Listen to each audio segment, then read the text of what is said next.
Na alegria do Espírito Santo, nós saudamos a você que nos acompanha no programa Ponto de Encontro desta 30ª Semana do Tempo Comum, aqui pela TV Canção Nova Rio Grande do Sul e pelas redes sociais da nossa Diocese de Caxias do Sul. Muito obrigado a você que nos acompanha nesta revista semanal com notícias e informações à vida da nossa Diocese de Caxias do Sul. No programa Ponto de Encontro desta semana, você vai acompanhar a continuidade da reflexão do padre Eleandro Teles, que participou do programa Razões da Fé, produzido pela Pascum da nossa Diocese de Caxias do Sul e veiculado na Rádio Miriam Caravaggio e também nas redes sociais da Diocese, acerca do tema: um católico pode ser espírita ou pode ser maçom?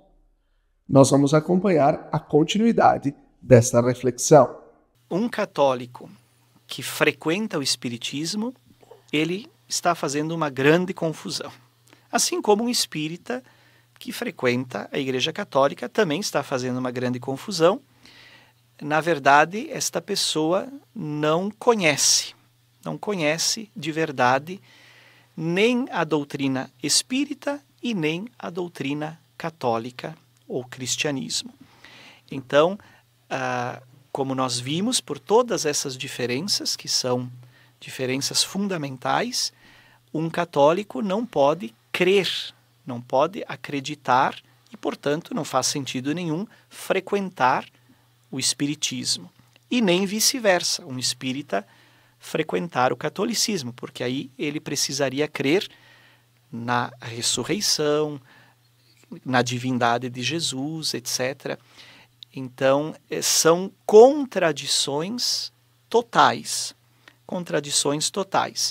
Se eu, como católico, vou no espiritismo, eu estou negando, automaticamente estou negando a doutrina católica, a fé católica. E isto, para nós católicos, significa um pecado grave, esta negação. Nós chamamos isso de apostasia, que é a negação da fé, o abandono da fé.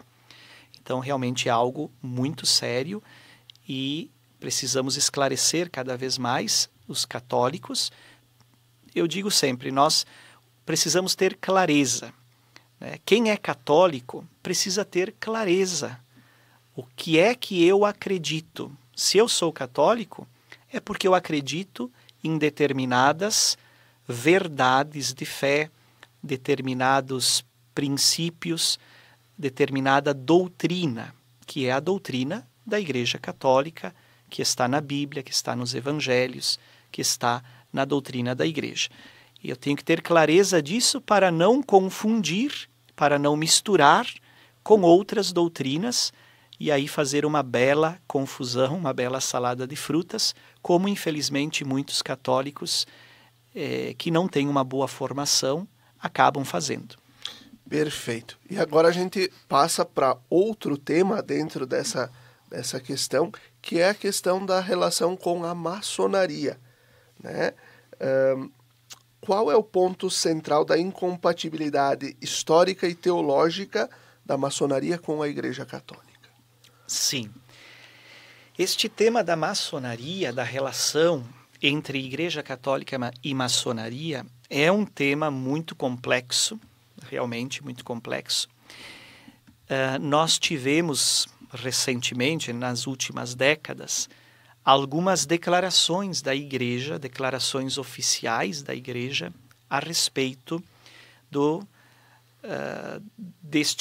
desta relação entre maçonaria e Igreja Católica. Então nós tivemos uma declaração da Congregação da Doutrina da Fé, hoje de Castério para a Doutrina da Fé.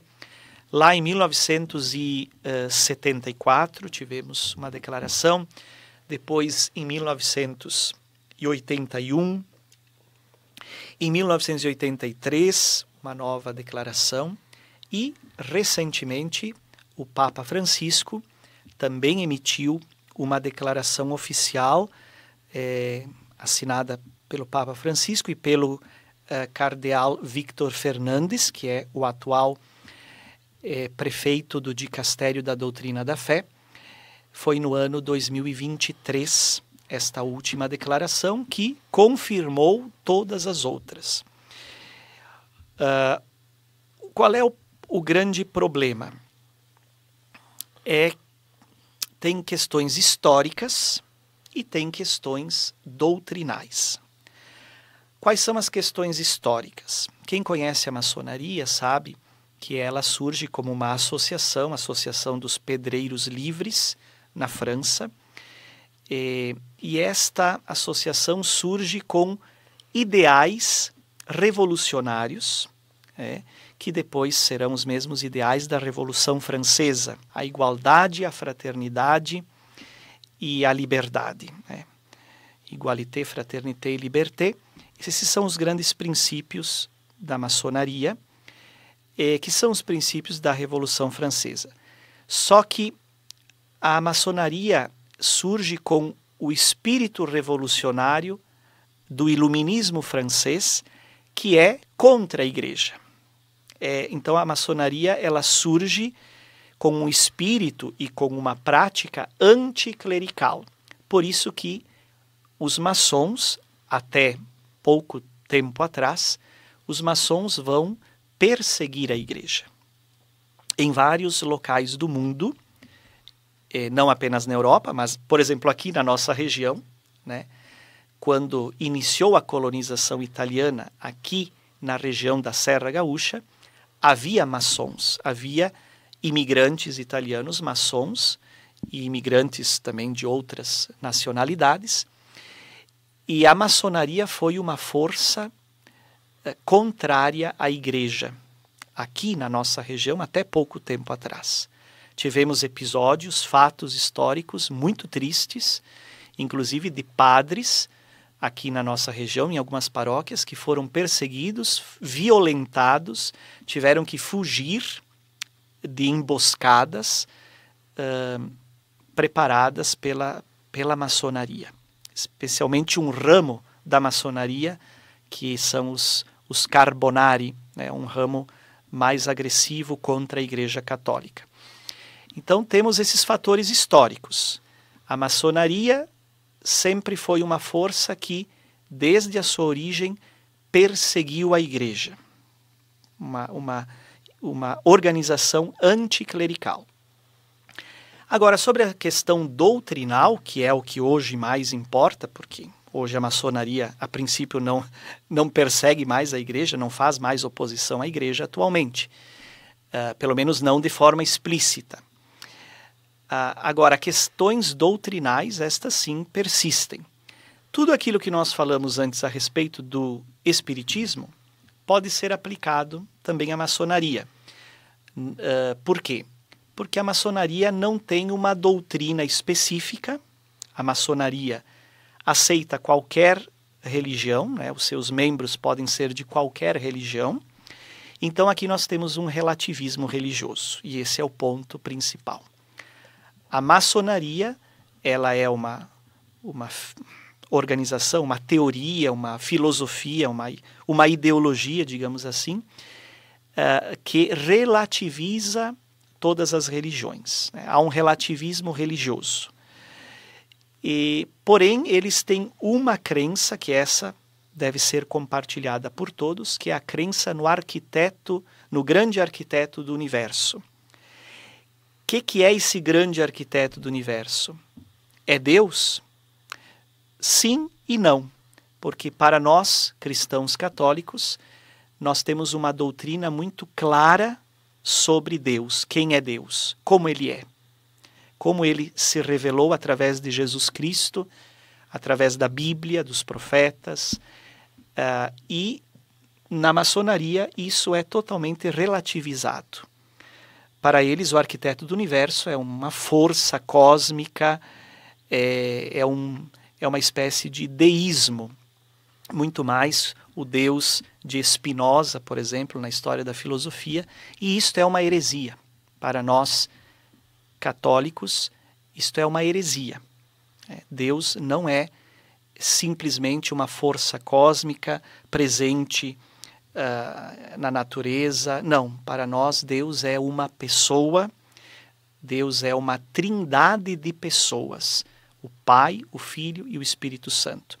Então é essa clareza, é essa distinção clara que todo católico precisa ter sobre quem é Deus, né? Qual é o Deus que nós acreditamos. Não é o mesmo Deus que a maçonaria acredita. Nós temos nas nossas igrejas, em vários locais, o triângulo com um olho no meio. E a gente sabe que o símbolo da maçonaria é o triângulo, né? Ou melhor, o compasso com o esquadro e um G no meio.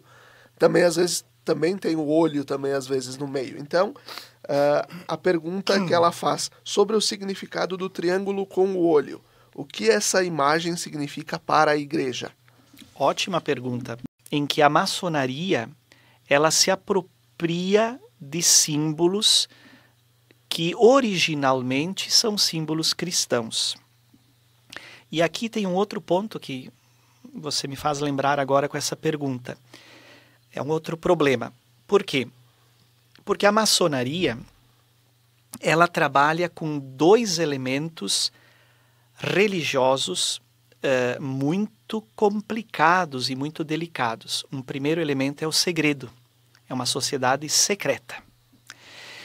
E aí, realmente, na concepção cristã, a religião não pode ser um segredo. Para o cristianismo, não existem segredos. Ao contrário, o cristianismo é a religião da revelação, onde o mistério de Deus é revelado. Ao contrário das religiões antigas, que eram religiões de segredo. As religiões órficas antigas eram religiões que trabalhavam com segredos arcanos que ninguém podia ter acesso, somente os iniciados. O cristianismo ele vem para quebrar com essa lógica do segredo. O cristianismo é a religião que revela os mistérios de Deus, claro, até o ponto que a razão humana é capaz de compreendê-los.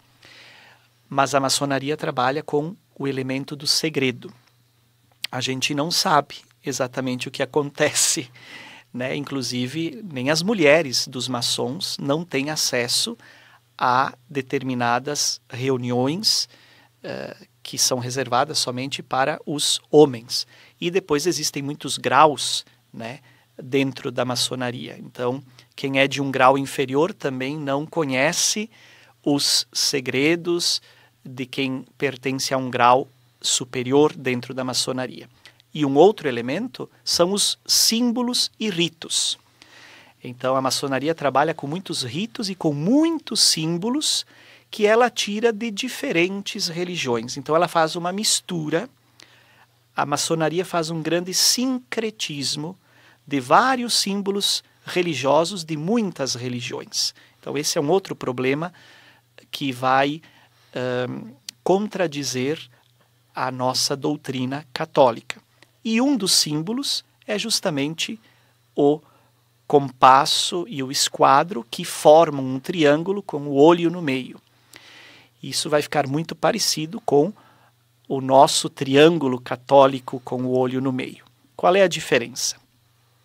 Para nós, católicos, o triângulo é uma representação desde a Idade Média, desde o início da Idade Média, é uma representação da Santíssima Trindade. Como eu falei antes, nós cremos na Santíssima Trindade, o Pai, o Filho e o Espírito Santo.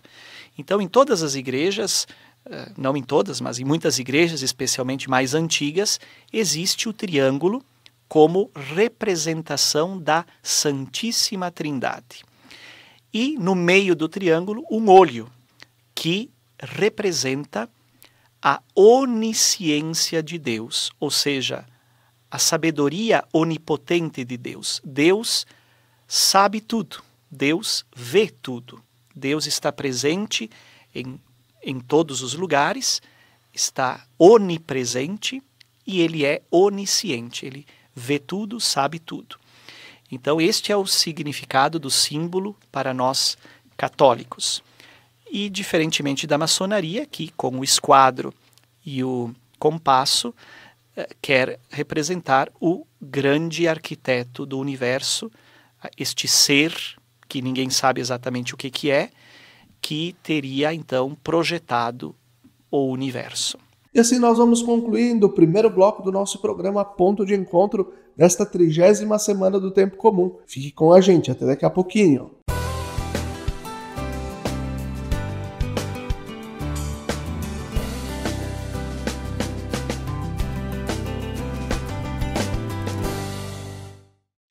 Lembrai-vos, ó Puríssima Virgem Maria, que jamais se tem ouvido que deixasseis de socorrer e consolar a quem vos invocou, implorando a vossa proteção e assistência. Assim, pois, animado com igual confiança, como a Mãe Amantíssima, ó Virgem das Virgens, a vós recorro, de vós me valho, gemendo sob o peso de meus pecados, humildemente me prostro a vossos pés. Não rejeiteis as minhas súplicas, ó Virgem de Caravaggio, mas dignai-vos de as ouvir propícia e de me alcançar a graça que vos peço. Amém.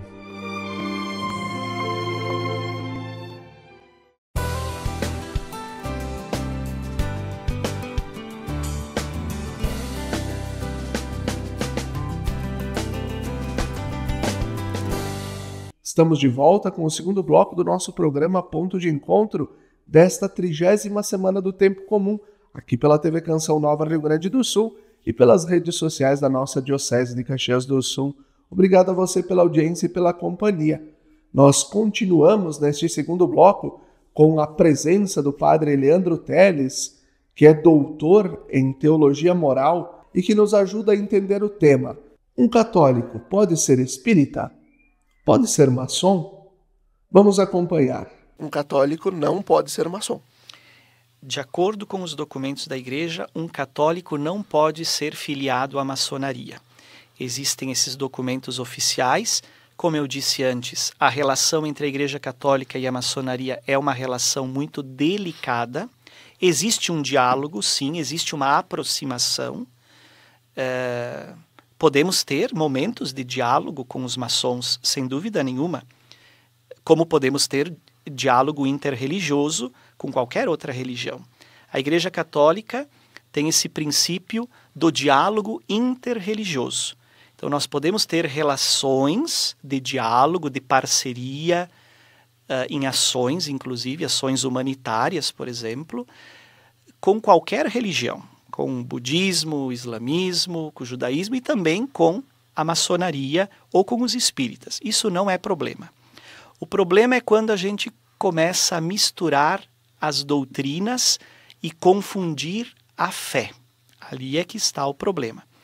Então, segundo a posição oficial da Igreja, um católico não deve frequentar a maçonaria como filiado à maçonaria.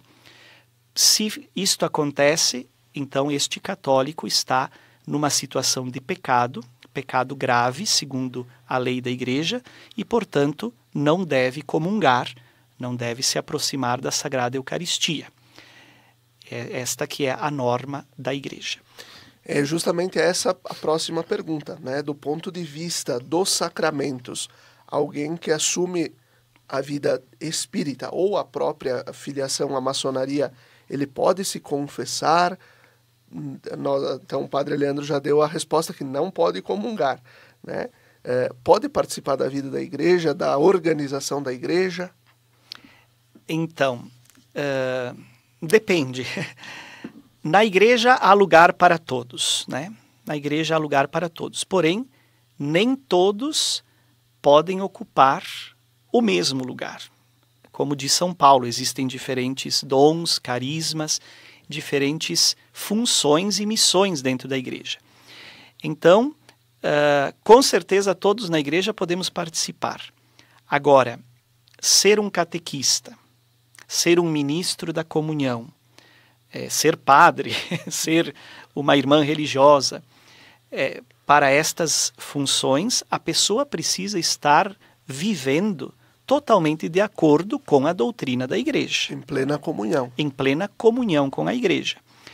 E para acessar o sacramento da Eucaristia, a pessoa precisa estar em total comunhão com a igreja. Então, se a pessoa vive de uma forma que se coloca contra a doutrina da igreja, esta pessoa não pode receber a Sagrada Comunhão. Porque a comunhão eucarística é para quem é católico, quem procura viver a fé católica com coerência, com seriedade.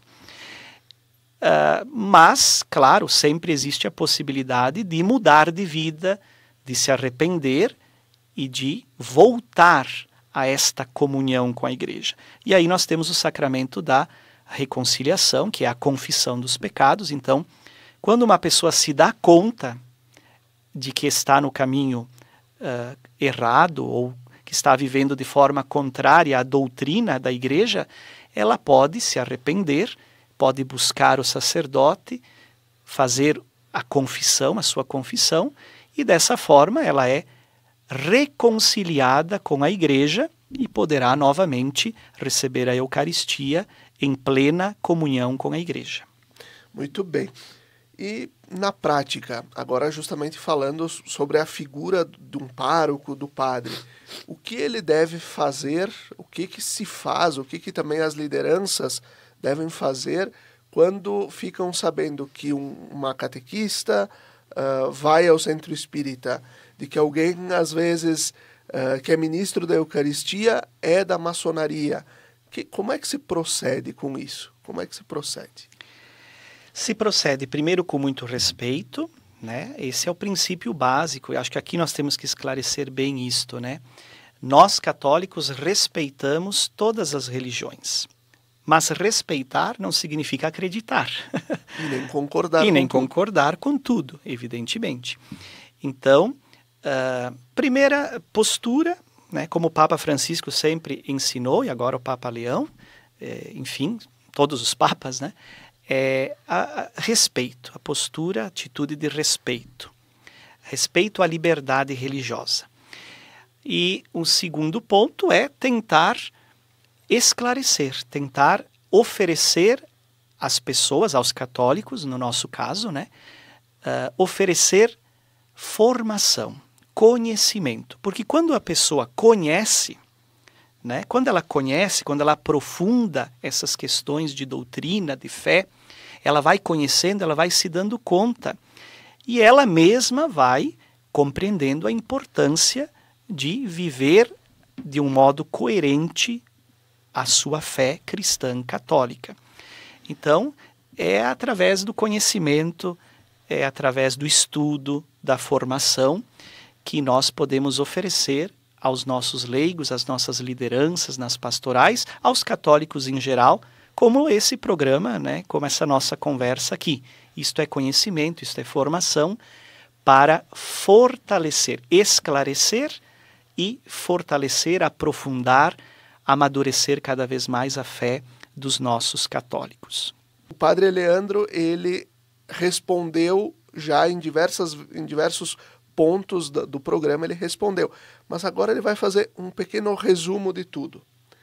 Um católico em sã consciência e fidelidade à sua doutrina pode ser espírita ou pode ser maçom?